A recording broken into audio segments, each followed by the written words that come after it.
என் பெயர் மணிவண்ணன். வணக்கம் நண்பர்களே. கதையை தொடங்குவதற்கு முன் மறக்காமல் சப்ஸ்கிரைப் செய்து உங்கள் ஆதரவை தாருங்கள். வறுமை என்பது ஒரு கொடிய நிழல் போல பூரணியை துரத்திக் கொண்டே இருந்தது. செல்வம் ஒரு தனியார் நிறுவனத்தில் மிக குறைந்த சம்பளத்தில் வேலை பார்த்து வந்தான். அந்த சொற்ப வருமானம் வாடகைக்கும் அன்றாட பஸ்ஸுக்கும் கூட போதுமானதாக இல்லை. இதற்கிடையில் பூரணிக்கு ஒரு பச்சிளம் குழந்தை. அந்த குழந்தையை தனியே விட்டுவிட்டு அவளால் எந்த வேலைக்கும் போக முடியாத நிலை.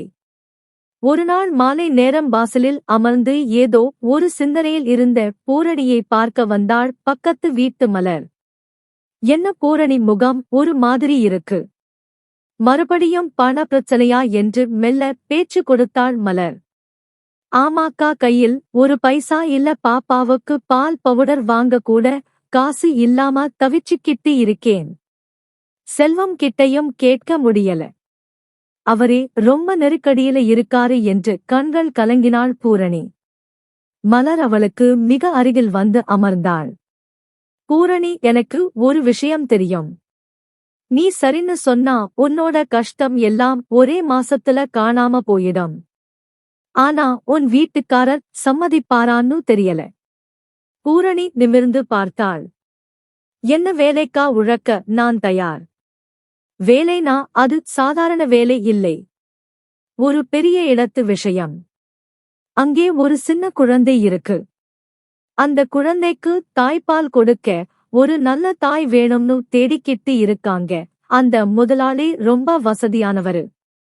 ஆனா குழந்தை மேல உயிரையே வச்சிருக்காரு. நீ சம்மதிச்சா மாசம் 25,000 தருவாரு. உன் குழந்தையையும் நீயே பார்த்துக்கலாம். அவங்க குழந்தையையும் நீ பார்த்துக்கணும், அவ்வளவுதான். பூரணி திகைத்து போனாள். என்னக்கா சொல்றீங்க? நான் எப்படி இன்னொரு குழந்தைக்கு யோசிக்காத? பூரணி, வறுமை வரும்போது கௌரவம் பார்த்தா வயிறு நிறையாது. அந்த பணக்கார முதலாளி ராமசாமி ரொம்ப நல்லவரு. ஒருவாட்டி நேர்ல போய் கேட்டு பார்ப்போம். அவர் தரப்போற பணத்தை பார்த்தா உன் புருஷனை வேணாம்னு சொல்ல மாட்டாரு. வா, முதல்ல போய் பேசி பார்ப்போம் என்று மலர் அவளை தூண்டினாள். மன தயக்கத்துடனேயே பூரணி அந்த பெரிய பங்களாவிற்குள் நுழைந்தாள். அங்கே ராமசாமி தன் குழந்தையை ஏந்தியபடி சோகமாக அமர்ந்திருந்தார். பூரணியை பார்த்ததும் அவருக்குள் ஒரு நம்பிக்கை தெரிந்தது.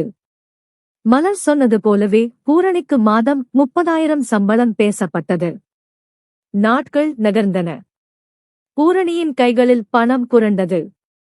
வீட்டின் வறுமை மெல்ல மறைந்தது. ஆனால் ஒருநாள் இரவு அவள் அறையில் தன் குழந்தையுடன் இருந்தபோது எதிர்பாராத விதமாக ராமசாமி உள்ளே நுழைந்தார். அவரது கண்கள் அன்று ஏதோ ஒரு வித்தியாசமான போதையில் இருந்தது போல பூரணிக்கு தோன்றியது. அவர் பூரணியின் அருகே வந்து ஒரு கட்டை நீட்டினார். பூரணி, இதுவரை என் குழந்தைக்கு பால் கொடுத்தாய். இன்று எனக்காக ஒரு உதவி செய்ய முடியுமா? இதோ 1,00,000 ரூபாய். இன்று ஒரு நாள் மட்டும் என்னை உன் குழந்தையாக நினைத்துக்கொள் என்றார்.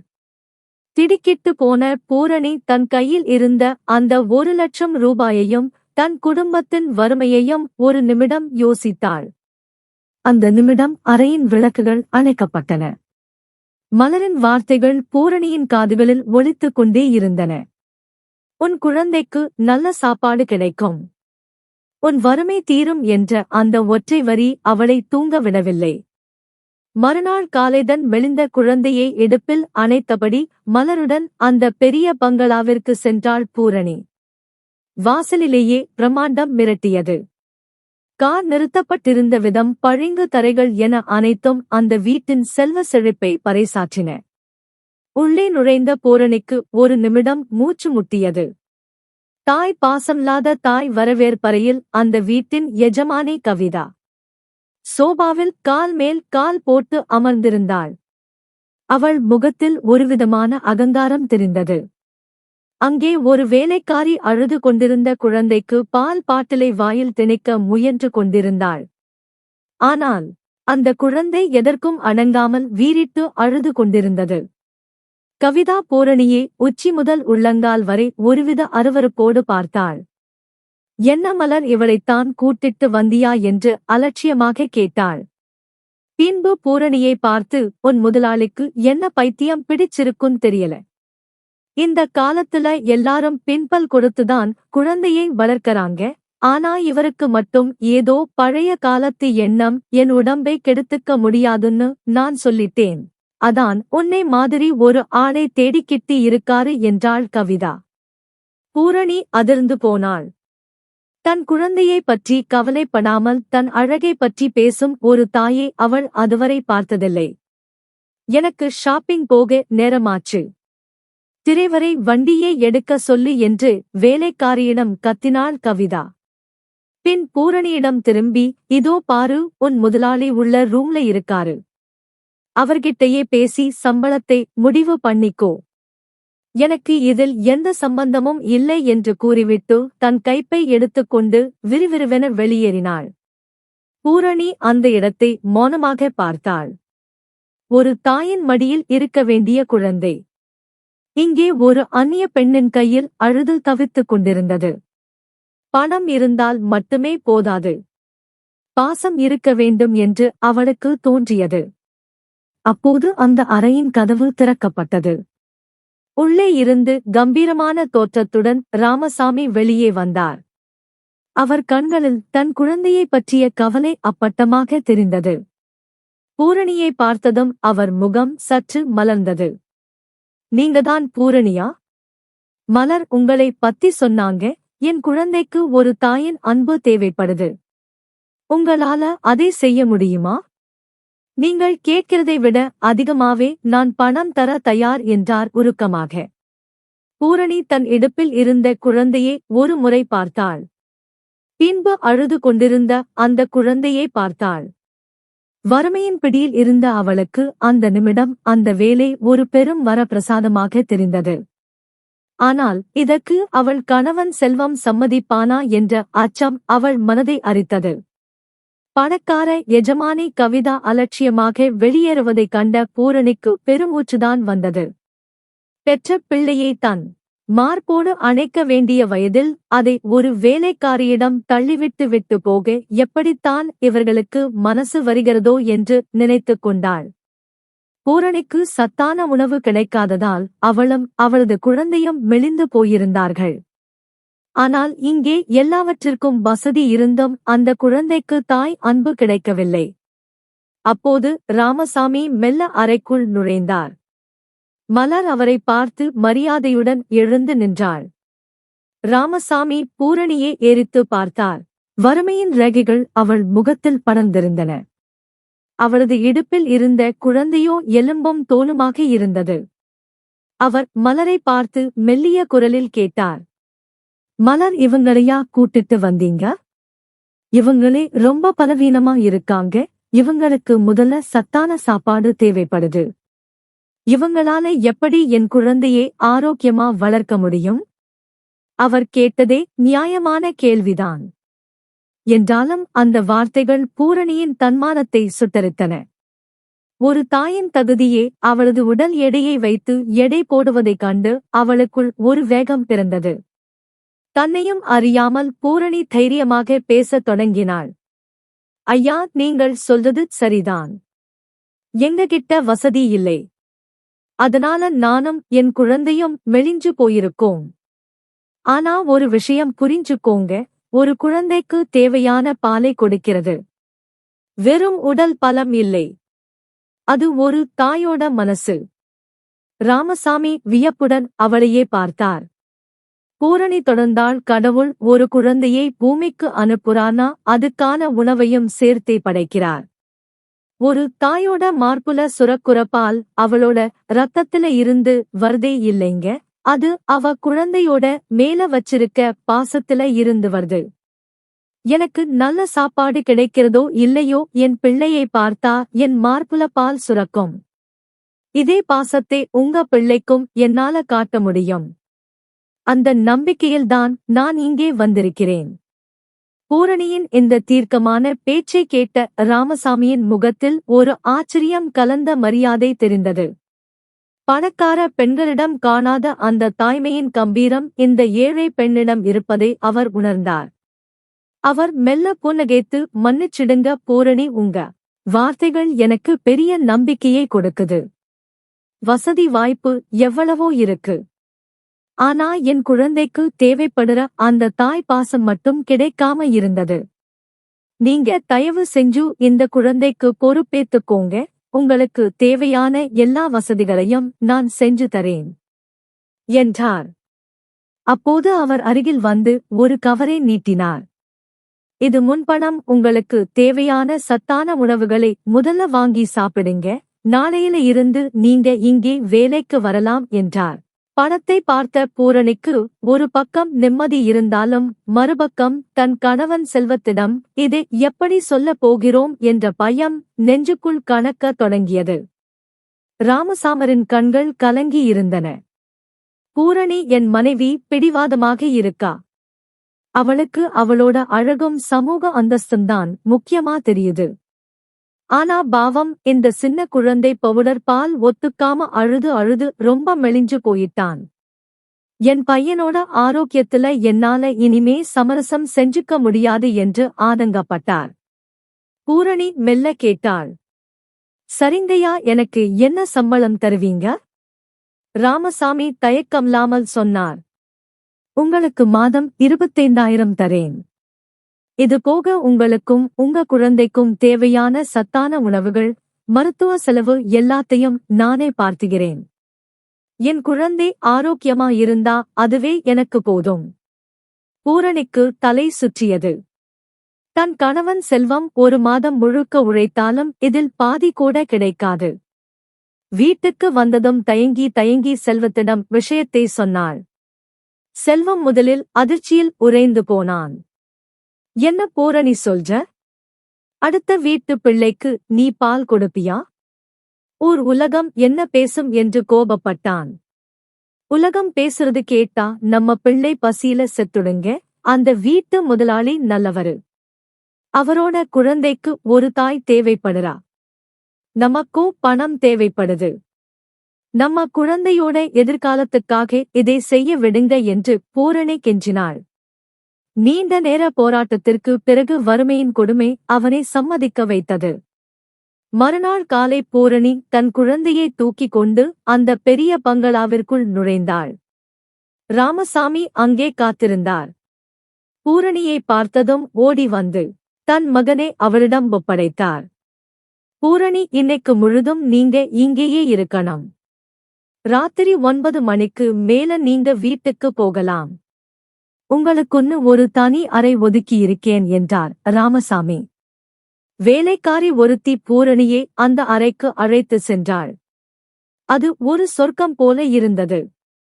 குழந்தைகளுக்காகவே பார்த்து பார்த்து இழைக்கப்பட்ட அறை அது. ஆனால் அங்கே இருந்த ராமசாமியின் குழந்தை பசியால் அலறிக் கொண்டிருந்தது. பூரணி மெல்ல அந்த குழந்தையை தூக்கி தன் மார்போடு அணைத்துக் கொண்டாள். அதுவரை பாலில் இல்லாத ஒரு கதகதப்பை அந்த குழந்தை உணர்ந்தது. பூரணியின் அணைப்பில் இருந்த அந்த தாய்மையின் மனம் அழுகையை மெல்ல நிறுத்தியது. சிறிது நேரத்திலேயே பூரணியின் அரவணைப்பில் அந்த குழந்தை நிம்மதியாக பால் குடித்துவிட்டு அவள் மடியிலேயே உறங்கி போனது. ஆனால் அந்த குழந்தை பூரணியை கட்டி பிடித்திருந்த விதம் அவள் மனதிற்குள் ஒரு விசித்திரமான பாரத்தை ஏற்படுத்தியது. அப்போது கதவோரன் நிழலாடியது. பூரணி நிமிர்ந்து பார்த்தாள். அங்கே ராமசாமி நின்று கொண்டிருந்தார். தன் குழந்தை பூரணியின் மடியில் அமைதியாக உறங்குவதைக் கண்ட அவரது கண்களில் ஒரு திருப்தியும் அதே சமயம் சொல்ல முடியாத ஒரு இயக்கமும் தெரிந்தது. அந்த அறையின் குளிர்ச்சியும் மென்மையான மெத்தையும் ராமசாமியின் குழந்தைக்கு பழகியிருக்கலாம். ஆனால் பூரணியின் மடியில் அந்த குழந்தை அமைதியாக உறங்கிய விதம் அந்த பங்களாவிற்கே ஒரு புதிய அமைதியை கொடுத்தது. அப்போது பூரணியின் சொந்த குழந்தை நிலவன் தன் தாயின் மடியில் வேறொரு குழந்தை இருப்பதை ஒருவித திகைப்போடு பார்த்து கொண்டிருந்தான். அவனது பிஞ்சு உள்ளத்திற்கு இது புரியவில்லை. தன் தாயின் அணைப்புக்காக அவன் கைகளை நீட்டி பூரணியின் சேலையை பிடித்து இழுத்தான். பூரணியின் கண்கள் கலங்கின. சாரிடா கண்ணா, கொஞ்சம் நேரம் பொறுத்துக்கோ என்று மனதிற்குள் நினைத்துக் கொண்டாள். ராமசாமியின் குழந்தையை தூங்க வைப்பது அவளது கடமை. தன் குழந்தையை அணைப்பது அவளது உரிமை. ஆனால் அந்த நேரத்தில் கடமை உரிமையே வென்றது. ராமசாமியின் குழந்தை ஆழ்ந்த உறக்கத்திற்கு சென்றது. பூரணி மெல்ல எழுந்தாள். அந்த அறையில் இருந்த விலை உயர்ந்த பொம்மைகளை நிலவரின் முன்னால் அடுக்கி வைத்தாள். பரபரக்கும் அந்த பொம்மைகளை பார்த்ததும் நிலவன் தன் இயக்கத்தை மறந்து விளையாடத் தொடங்கினான். நேரம் நகர்ந்தது. ராமசாமியின் குழந்தையை அந்த வசதியான மெத்தையில் கிடத்தினாள். பூரணி ஏசி இயந்திரத்தின் மெல்லிய சத்தம் அறையை நிறைத்தது.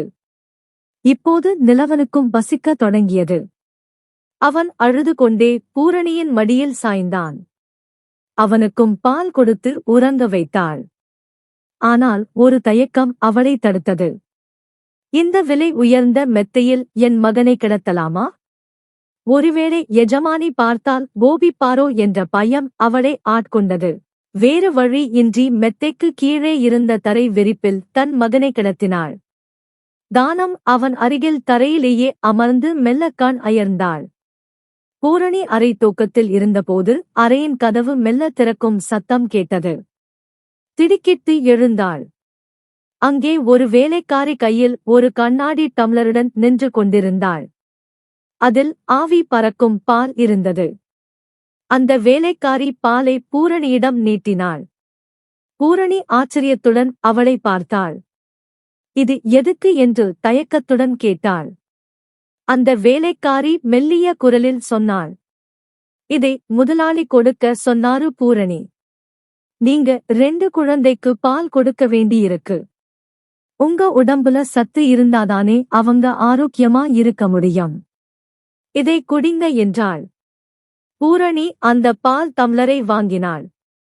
அந்த பாலில் இருந்த சூட்டை விட ராமசாமி காட்டிய அந்த அக்கறை அவளுக்கு பெரிய ஆறுதலாக இருந்தது. ஆனால் அதே சமயம் அந்த வேலைக்காரி சொன்ன அடுத்த வார்த்தை அவளை அதிர வைத்தது. பூரணி கவனமா இருங்க, முதலாளிக்கு குழந்தை மேல எவ்வளவு பாசமோ அதே அளவுக்கு அவர் ரொம்ப கண்டிப்பானவர். எப்போ என்ன நினைப்பார்னு சொல்ல முடியாது என்று சொல்லிவிட்டு அவள் நகர்ந்தாள். வேலைக்காரி நீட்டிய அந்த பால் டம்ளரை பூரணி வாங்கினாள். இதை நீங்க குடிக்கணும் பூரணி, இன்னும் கொஞ்ச நேரத்துல முதலாளி பழங்கள் கொண்டு வர சொல்லி இருக்காரு. அதையும் நீங்கதான் சாப்பிடணும்னு கட்டளை என்றாள் அந்த பெண். பூரணி திகைத்து போனாள். இவ்வளவு பழங்களா? என்னால எப்படி சாப்பிட முடியும்? வேலைக்காரி சிரித்து கொண்டே சொன்னாள். முதலாளியோட கண்டிப்பான உத்தரவு இது. நீங்க நல்லா சாப்பிட்டு சத்தா இருந்தாதான் அவரோட குழந்தையும் ஆரோக்கியமா வளருமாம். அதனால மறக்காம சாப்பிடுங்க. பூரணி அந்த பாலை மெல்ல பருகினாள். சரியாக ஓராண்டு ஆகிறது. அவள் ஒரு முழு டம்ளர் பாலை குடித்து வறுமையில் பிடியில் இருந்தபோது 2 சொட்டு பாலில் அதிக தண்ணீரை கலந்து ஒரு தேக்கரண்டி சர்க்கரை போட்டு பேருக்கு ஒரு தேநீராக குடித்து பசியாறிய நாட்கள் அவள் கண்ணெதிரே நிழலாடின. இன்று ஒரு அந்நிய பெண்ணின் குழந்தைக்கு பால் கொடுப்பதற்காக இவ்வளவு உயரமான உணவு அவளுக்கு கிடைக்கிறது. காலம் மனிதனை எப்படி எல்லாம் மாற்றுகிறது. ஒருவேளை ரொட்டிக்காக இங்கே எனக்கு இன்று உலகமே காலடியில் கிடப்பது போல இருக்கிறது. ஆனால் இதற்கு காரணமாக இருப்பது இன்னொரு தாயின் கடமையை நான் செய்வதுதான் என்று நினைத்தபோது அவளது கண்கள் தானாக கசிந்தன. அடுத்த 4 நாட்களிலேயே பூரணியின் தோற்றத்தில் நல்ல மாற்றம் தெரிந்தது. சத்தான உணவுகளால் அவள் முகம் பொழிவு பெற்றது. நிலவனும் அந்த பங்களாவின் சூழலில் கொஞ்சம் கொஞ்சமாக பழகி இருந்தான். ஆனால் பூரணி ஒரு விஷயத்தை நுட்பமாக கவனித்தாள். ஒவ்வொரு முறையும் அவள் ராமசாமியின் குழந்தையை தூக்கிக் கொண்டு அறைக்குள் நுழையும் போது சில நிமிடங்களிலேயே ராமசாமி ஏதாவது ஒரு காரணத்தை சொல்லி அறைக்குள் வருவார். குழந்தை தூங்கிவிட்டானா, பால் குடிச்சானா என்று விசாரிப்பார். ஆனால் அவர் கேட்கும் கேள்விகளுக்கும் அவர் பார்க்கும் பார்வைக்கும் சம்பந்தமே இல்லாதது போல் பூரணிக்கு தோன்றியது. அவரது கண்கள் பூரணியை ஒருவித விசித்திரமான நோக்கில் ஊடுருவின. அவர் அறைக்குள் வரும்போதெல்லாம் பூரணிக்குள் ஒருவிதமான அசௌகரியம் ஏற்பட்டது. உடல் சிலிர்ப்பது போன்ற ஒரு உணர்வு. அவர் உள்ளே நுழைந்த உடனே அவள் மடியில் இருந்த குழந்தையை மெல்ல கீழே இறக்கி விடுவாள். தற்காப்புக்காக தன் சேலையை சரி செய்து கொண்டு தள்ளி நின்று கொள்வாள். ராமசாமி தன் மகனை பற்றி கேட்டாலும் அவரது கவனம் முழுவதும் பூரணியின் மீதே இருப்பதை அவளால் உணர முடிந்தது. பூரணி, உங்களுக்கு ஏதாவது வேணுமா? சாப்பாடு எல்லாம் சரியா இருக்கா என்று அவர் கேட்கும் விதம் கனிவாக இருந்தாலும் அந்த அறைக்குள் நிலவும் ஒருவிதமான மோனம் பூரணியே அச்சப்பட வைத்தது. வறுமை விலகிக் கொண்டிருக்கும் வேளையில் ஏதோ ஒரு புதிய விபரீதம் தன்னை நோக்கி வருவதை அவரது உள்ளுணர்வு எச்சரித்தது. ராமசாமி அடிக்கடி அறைக்குள் வருவது பூரணியிற்குள் ஒருவித சங்கடத்தை ஏற்படுத்திக் கொண்டே இருந்தது. அனுமதி இல்லாமல் ஒரு பெண் இருக்கும் அறைக்குள் அவர் நுழைவது அவளுக்கு பிடிக்கவில்லை. 4 நாட்களாக பொறுத்து பார்த்த பூரணி இன்று தன் மௌனத்தை உடைக்க தீர்மானித்தாள். ஐயா, ஒரு நிமிடம். நான் இங்கே வேலைக்கு வந்தது உங்க குழந்தையை பார்க்கத்தான். ஆனால் நீங்க அடிக்கடி அனுமதி இல்லாம இந்த அறைக்குள்ள வருது எனக்கு சரியா படல. தயவு செஞ்சு இதை தவிர்த்துடுங்க என்று உறுதியாக கூறினாள். பூரணியின் பேச்சை கேட்ட ராமசாமியின் முகத்தில் கோபக்கோடுகள் தெரிந்தன. அவர் ஒரு ஏழை சிரிப்புடன் அவளை பார்த்தார். பூரணி, நான் ஏன் அடிக்கடி வரேன்னு உங்களுக்கு தெரியுமா? உண்மையை சொல்லட்டுமா? நான் உங்களுக்கு இவ்வளவு சத்தான உணவுகளையும் பழங்களையும் ஏன் கொடுக்கிறேன்னா என் குழந்தை ஆரோக்கியமா இருக்கணும்தான். ஆனா எனக்கு ஒரு சந்தேகம் இருக்கு. நீங்க உங்க சொந்த பையன் மேல காட்டுற அக்கறையை என் பையன் மேல காட்ட மாட்டீங்களோன்னு பயமா இருக்கு. நான் பணம் செலவு பண்றது என் குழந்தைக்காக, உங்க குழந்தைக்காக இல்லை என்றார் ஆத்திரத்துடன். ராமசாமியின் இந்த வார்த்தைகள் பூரணியின் இதயத்தில் ஈட்டியால் குத்துவது போல இருந்தது. அவளது வறுமையை சுட்டிக்காட்டி அவளது தாய்மையின் புனிதத்தையே அவர் சந்தேகப்பட்டார். பூரணி தன் இடுப்பில் இருந்த நிலவனை இன்னும் பலமாக அணைத்துக் கொண்டாள். என்ன நினைச்சீங்க ஐயா? நான் ஏழைதான், ஆனா ஈன பிறவி கிடையாது. நான் சாப்பிடுற ஒவ்வொரு பருக்கை சோறும் உங்க பணத்தில இருந்து வருதுன்னு எனக்கு தெரியும். செஞ்ச நன்றியே மறக்கறவ நான் இல்லை. ஒரு தாயால எப்படி ஒரு குழந்தையை பசியாரை விட்டுட்டு இன்னொரு குழந்தைக்கு மட்டும் வாரி வழங்க முடியும்னு நினைக்கிறீங்க? அவள் கண்கள் சிவந்தன. உங்களுக்கு என் மேல நம்பிக்கை இல்லைன்னா உங்க பணமும் எனக்கு வேண்டாம். இந்த வேலையும் எனக்கு வேண்டாம். உங்க பணத்தை வச்சிக்கிட்டு வேற யாரையாவது தேடிக்கோங்க என்று ஆவேசமாக சொன்னாள். ராமசாமி அதிர்ச்சியில் உறைந்து நின்றார். ஒரு ஏழை பெண்தான் தரும் இவ்வளவு பெரிய தொகையை தூக்கி எறிவாள் என்று அவர் எதிர்பார்க்கவில்லை. பூரணி, நில்லுங்க, நான் கோபத்துல பேசிட்டேன் என்று அவர் பின்னாலிருந்து குரல் கொடுத்தார். ஆனால் பூரணி திரும்பி கூட பார்க்கவில்லை. தன் மகனை தூக்கி கொண்டு அந்த பிரம்மாண்டமான பங்களாவிலிருந்து விருட்டென வெளியேறினாள். அவள் நடந்த வேகம் அவளது கோபத்தையும் தன்மானத்தையும் பறைசாற்றியது. வீட்டுக்கு திரும்பும் வழியில் அவளுக்கு ஒரே ஒரு விஷயம்தான் ஓடிக்கொண்டிருந்தது. பசி வந்தாலும் பரவாயில்லை. ஆனால் ஒரு தாயின் உண்மையான பாசத்தை சந்தேகப்படும் இடத்தில் ஒரு நிமிடம் கூட இருக்கக்கூடாது. வீட்டு வாசலில் நின்றபோது மீண்டும் வறுமை அவளை வரவேற்றது. ஆனால் அவள் மனதில் ஒரு விதமான நிம்மதி இருந்தது. ராமசாமியின் பங்களாவிலிருந்து பூரணி வெளியேறிய போது அவளது உள்ளத்தில் தன்மானம் கடந்து கொண்டிருந்தது. என் வறுமையை பகடைக்காயாக வைத்து என் தாய்மையையே அவர் சந்தேகப்பட்டு விட்டாரே என்ற கோபம் அவளை ஆட்கொண்டிருந்தது. ஆனால் அந்த இரவு அவளது வாழ்க்கையின் அஸ்திவாரத்தையே உழுக்கப் போகிறது என்று அவளுக்கு தெரிந்திருக்கவில்லை. இரவு மணி 12 வேலைக்கு சென்ற செல்வம் இன்னும் வீடு திரும்பவில்லை. பூரணி வாசலுக்கும் உள்ளுக்குள்ளுமாக தவிப்புடன் நடந்து கொண்டிருந்தாள். அப்போது அவளது பழைய கைபேசி அலறியது. எதிர்முனையில் பேசிய குரல் அவளது உலகத்தையே இருட்டாக்கியது. செல்வத்திற்கு விபத்து, சீக்கிரம் மருத்துவமனைக்கு வாருங்கள். பதறி அடித்துக் கொண்டு மருத்துவமனைக்கு ஓடினாள். ஆனால் அங்கே அவளுக்காக காத்திருந்தது ஒரு சடலம் மட்டுமே. இரத்த வெள்ளத்தில் கிடந்த தன் கணவரின் முகத்தை பார்த்ததும் பூரணி அங்கேயே மயங்கி விழுந்தாள்.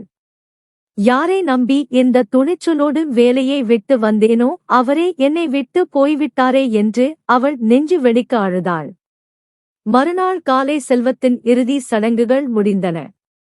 பூரணியின் வீடு உறவினர்களாலும் அக்கம் பக்கத்தினராலும் நிறைந்திருந்தது. ஒவ்வொருவரும் அவளை பார்த்து பரிதாபப்பட்டார்கள். இவ்வளவு இளவயதில் கணவனை இழந்துவிட்டு இந்த பச்சிளம் குழந்தையை வைத்துக் கொண்டு இவள் என்ன செய்யப் போகிறாள் என்ற முணுமுணுப்புகள் அவளது காதுகளில் ஏத்தை காட்சி ஊற்றுவது போல இருந்தது. தன் தந்தை இறந்துவிட்டான் என்பது கூட தெரியாமல் பூரணியின் மடியில் நிலவன் அமைதியாக விளையாடிக் கொண்டிருந்தான். பார்ப்பவர்களின் கண்களை குலமாக்கியது. அந்த ஒரு இரவு பூரணிக்கு 1000 ஆண்டுகளைப் போல நீண்டு கொண்டே இருந்தது. மறுநாள் காலை அந்த சிறிய சந்திற்குள் ஒரு விலை உயர்ந்த கார் மெதுவாக நுழைந்தது. தெருவில் விளையாடிக் கொண்டிருந்த சிறுவர்கள் அந்த காரின் பின்னால் ஓடி வந்தார்கள். பூரணியின் வீட்டு வாசலில் கார் நின்றது. அனைவரது பார்வையும் வாசலை நோக்கி திரும்பியது. காரிலிருந்து இறங்கியது ராமசாமி. அதிர்ச்சியில் உறைந்து நின்றாள் பூரணி. ராமசாமி மெல்ல வீட்டிற்குள் நுழைந்தார். அங்கிருந்த கூட்டத்தையும் பூரணியின் கோலத்தையும் பார்த்தபோதே அவருக்கு விஷயம் புரிந்துவிட்டது. அவர் எவர் பேச்சையும் காதில் வாங்காமல் நேராக பூரணியிடம் வந்தார். பூரணியால் பேச முடியவில்லை. கணவனை இழந்த துக்கமும் நேற்றைய கோபமும் அவளை மௌனமாக்கியது. ராமசாமி அவளது நிலையை பார்த்து ஒரு நிமிடம் மௌனமாக நின்றார். பூரணி, நடந்ததை எல்லாம் கேள்விப்பட்டேன். நேற்று நான் உன்னிடம் அப்படி பேசியிருக்க கூடாது. உன் கணவரின் மறைவு ஈடு செய்ய முடியாதது. ஆனால் இந்த நிலையில் நீயும் உன் குழந்தையும் அனாதையாக இருப்பதை என்னால் பார்த்து கொண்டு சும்மா இருக்க முடியாது என்றார் மிக தாழ்ந்த குரலில். பூரணி நிமிர்ந்து பார்த்தாள். அவரது கண்களில் நேற்று இருந்த அந்த அதிகாரமோ சந்தேகமோ இப்போது இல்லை. மாறாக ஒருவிதமான குற்ற உணர்வும் அதையும் தாண்டிய ஒரு மர்மமான அக்கறையும் தெரிந்தது. இனி உன் வாழ்க்கை என்ன ஆகும் என்று நீ கவலைப்படாதே. இப்போதே என்னுடன் வா, என் வீடு உனக்கும் உன் மகனுக்கும் எப்போதும் திறந்திருக்கும் என்று அவர் சொன்னபோது அங்கிருந்தவர்கள் அனைவரும் ஒருவரை ஒருவர் பார்த்து கொண்டனர். வறுமை, துக்கம், எதிர்காலத்தை பற்றிய பயம், இவற்றுக்கு இடையே பூரணி ஒரு முடிவெடுக்க வேண்டிய கட்டாயத்தில் நின்றாள். செல்வத்தின் மறைவு பூரணியின் வாழ்க்கையில் ஒரு பெரிய சூனியத்தை ஏற்படுத்தியிருந்தது. கணவனை இழந்த துக்கம் ஒரு புறம், கையில் காசில்லாமல் தீர்ந்து போன ரேஷன் பொருட்கள் மறுபுறம் என அவள் திண்டாடினாள். அந்த நேரத்தில் ராமசாமி நேரில் வந்து அவளிடம் காட்டிய அந்த திடீர் பரிவு அவளுக்கு ஒரு நிமிடம் திகைப்பை ஏற்படுத்தியது. பூரணி, என் பையன் நீ போனதிலிருந்து அழுதுகிட்டே இருக்கான். அவனுக்கு உன் மடியோட சூடு பழகிடுச்சு. நான் பேசினது தப்புதான். ஒரு பெத்த தாயே அவனை தவிக்க விட்டுட்டு போனப்போ வேற ஒரு தாய் மட்டும் அவனை எப்படி பார்த்துப்பான்னு ஒரு சின்ன பையன் எனக்குள்ள வந்துடுச்சு. என்னை மன்னிச்சிடு என்று ராமசாமி உருக்கமாக கேட்டார். அவர் பூரணியின் கையில் கொஞ்சம் பணத்தை கொடுத்துவிட்டு சென்றார். அவர் சென்ற பிறகு பூரணிக்கு பலமுறை அந்த வீட்டு வேலைக்காரியிடம் இருந்து போன் வந்தது. பூரணி குழந்தை பாவம், பசியிலையும் அழுகையிலையும் ரொம்ப இழைச்சு போயிட்டான். உன்னை கண்டா மட்டும்தான் அவன் அமைதியாகிறான். சீக்கிரம் வா என்று அவள் கெஞ்சினாள். தன் இடுப்பில் இருந்த நிலவனை பார்த்தாள் பூரணி. ஒரு தாயாக என்னால் இன்னொரு குழந்தையை தவிக்க விட முடியாது என்று அவளது உள்ளுணர்வு சொன்னது. உடனே ராமசாமிக்கு தகவல் கொடுத்தாள். அவர் அனுப்பிய கார் பூரணியின் வீட்டு வாசலில் வந்து நின்றது. மீண்டும் அந்த பங்களாவிற்குள் பூரணி நுழைந்தாள். அவள் களைத்து போய் கணவனை இழந்த கோலத்தில் இருந்த போதிலும் ராமசாமியின் குழந்தையை தூக்கிய மாத்திரத்தில் அது அழுகையை நிறுத்தியது. பூரணியின் கழுத்தை கட்டிக்கொண்டு அவளது மார்பில் முகம் புதைத்து சிரித்தது அந்த பிஞ்சு. அந்த சிரிப்பு பூரணியின் மனபாரத்தை ஒரு நொடி குறைத்தது. ராமசாமி அந்த தடாகத்தை பார்த்ததை நெகிழ்ந்து போனார். சில நாட்கள் கழித்து அவர் பூரணியின் அருகே வந்து மெல்ல பேசத் தொடங்கினார். பூரணி, இப்ப உனக்குன்னு யாருமில்லை. அந்த சின்ன வீட்ல தனியா கஷ்டப்படுறதை விட இங்கே தங்குறதுதான் நல்லதுன்னு எனக்கு தோணுது. உனக்காக பின்னாடி இருக்கிற அவுட் ஹவுஸை காலி பண்ணி தரேன். அங்கே நீ உன் மகனோட வசதியா இருக்கலாம். உனக்கும் ஒரு பாதுகாப்பு. என் பையனுக்கும் உன் அன்பு கிடைக்கும் என்றார். பூரணிக்கு அந்த யோசனை தவறாக தோன்றவில்லை. ஒரு கைமெண்ணாக தனிமையில் வாழ்வதை விட தெரிந்த இடத்தில் வேலையும் பாதுகாப்பும் கிடைப்பது அவளுக்கு அவசியமாக இருந்தது. நாட்கள் செல்ல செல்ல ராமசாமியின் நடத்தையில் பெரிய மாற்றம் தெரிந்தது.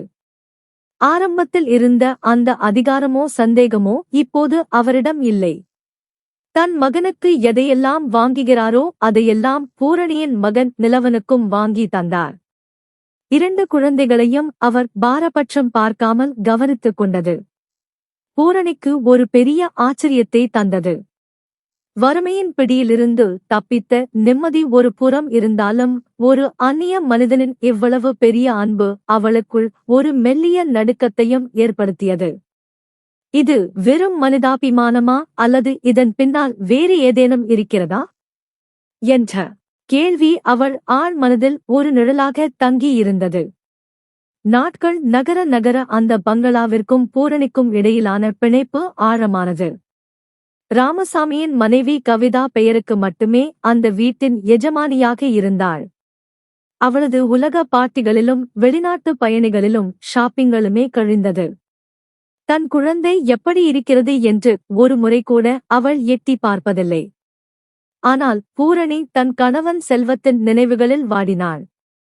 நிலவன் தன் தந்தையை தேடி அழும்போதெல்லாம் அவளது இதயம் இரத்த கண்ணீர் வடித்தது. ஒருநாள் இரவு ராமசாமியின் மகனுக்கு தாராளமாக காய்ச்சல் அடித்தது. பூரணி தன் அறைக்கு செல்ல தயாரான போது ராமசாமி தடுத்தார். பூரணி, இன்னைக்கு என் பையன் பக்கத்திலேயே இரு. அவன் உன் அணைப்பல மட்டும்தான் நிம்மதியா தூங்குறான் என்றார்.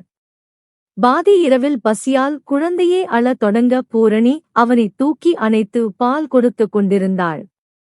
அந்த நிசப்தமான நேரத்தில் கதவு திறக்கும் சத்தம் கேட்டு பூரணி திடுக்கிட்டாள். ராமசாமி உள்ளே நுழைந்தார். பதற்றத்தில் அவள் குழந்தையை தள்ளி வைக்க முயன்றபோது அவர் அமைதியாக ஒரு நாற்காலியை இழுத்து போட்டு அவள் முன்னால் அமர்ந்தார். பூரணி, நான் சொல்றதை கொஞ்சம் கவனிச்சு கேளு என்றார் ராமசாமி.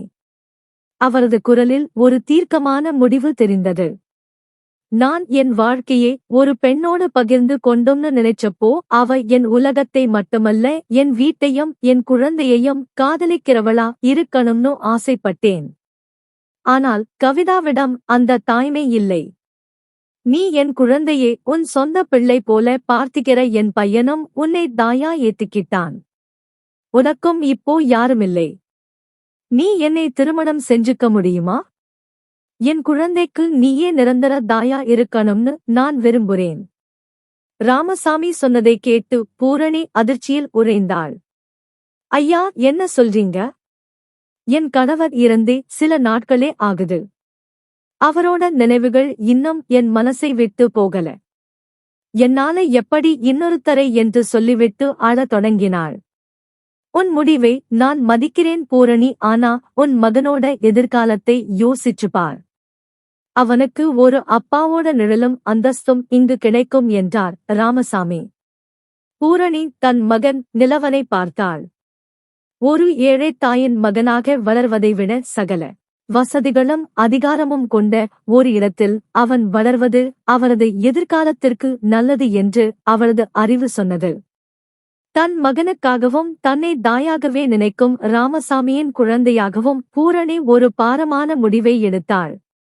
சரிங்கய்யா, என் மகனுக்காக நான் சம்மதிக்கிறேன் என்றாள் மெல்லிய குரலில். பூரணி சம்மதித்த அடுத்த நிமிடம் ராமசாமி அதிரடியாக செயல்பட்டார்.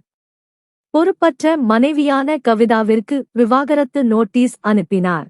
அவள் அலறினாள், சத்தமிட்டாள். ஆனால் ராமசாமி உறுதியாக இருந்தார். அவளிடம் இருந்த வங்கி ஆட்டைகளையும் சொத்துக்களையும் பறமுதல் செய்தார். ஆடம்பரமே வாழ்க்கை என்று இருந்த கவிதா ஒரு நொடியில் அனைத்தையும் இழந்து தெருவிற்கு வந்தாள். ராமசாமி பூரணி திருமணம் மிக எளிமையாக நடந்தது. ஆரம்பத்தில் பூரணாவிற்குள் ஒருவித அச்சமும் குற்ற உணர்வும் இருந்தன. ஆனால் திருமணத்திற்கு பிறகு ராமசாமி காட்டிய அன்பும் நிலவனை அவர் தன் சொந்த மகன் போல தூக்கி சுமந்த விதமும் அவளை நெகிழ வைத்தது. ராமசாமியின் மகனுக்கு ஒரு தாயின் பாசமும் பூரணாவின் மகனுக்கு ஒரு தந்தையின் அரவணைப்பும் கிடைத்தன. மூடி கிடந்த தன் வாழ்வியல் கதவுகளை இறைவன் ஒரு வடலையின் வடிவில் திறந்துவிட்டதை எண்ணி பூரணி கண்ணீர் மழுக நன்றி கூறினாள். வறுமையின் பிடியிலிருந்து மீண்டு அன்பின் நிழலில் அவரது புதிய வாழ்க்கை இனிதே தொடங்கியது.